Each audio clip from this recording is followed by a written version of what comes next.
I stood with the dead, so forsaken and still. When dawn was grey, I stood with the dead. Len is a frantic young soldier who was shot on the first day of the First World War. And his journey through the play is, he has lots of peaks and troughs. He's very unpredictable in terms that he can be happy one minute and absolutely raging the next minute, and then back down to happiness. It's Len. That's better.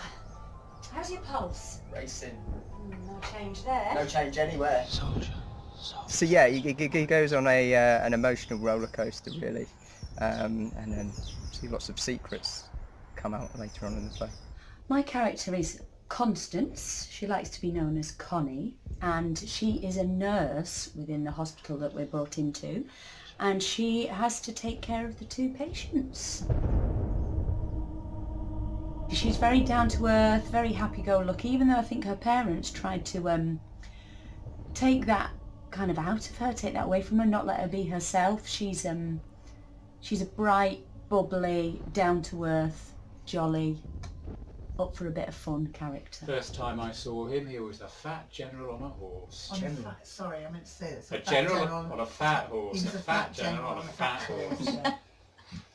My daughter studied it last year, and so actually we went over to northern France and to Belgium, and we went looking at some graves, because actually my great-grandfather and my great-great-uncle, actually it was, both died in World War One, so we went to sort of see their graves. And recently I've also found out there's another family connection with some family over in Australia. We found out that my dad's cousin's father was actually shot at dawn for cowardice, which is really upsetting to kind of find out, because his cousin never actually knew what happened to her father, because obviously things like that were kind of hidden and swept under the carpet and not talked about, and they've literally recently just found out, and now we're actually trying to get hold of obviously he's been pardoned, but they're now trying to get a hold of some documentation to actually, prove that actually has been pardoned. First time I saw him, he was a fat general on a fat horse. General. February the 18th, 1917. He came to inspect what was left. He commended us on our bravery, deplored our sad losses. He was sure we were to avenge the deaths of our comrades. I'm really excited to do it in such an intimate venue. I've heard it's very, very small, so that should be very fun. Great for the audience as well.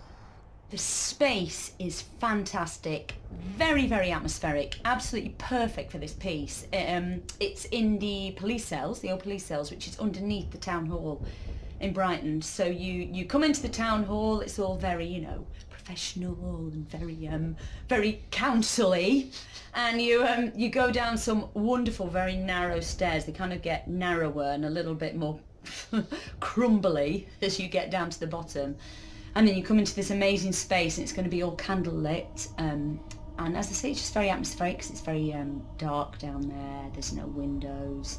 It's a little bit dirty, but actually that really adds to this piece. So it's the perfect venue for this play.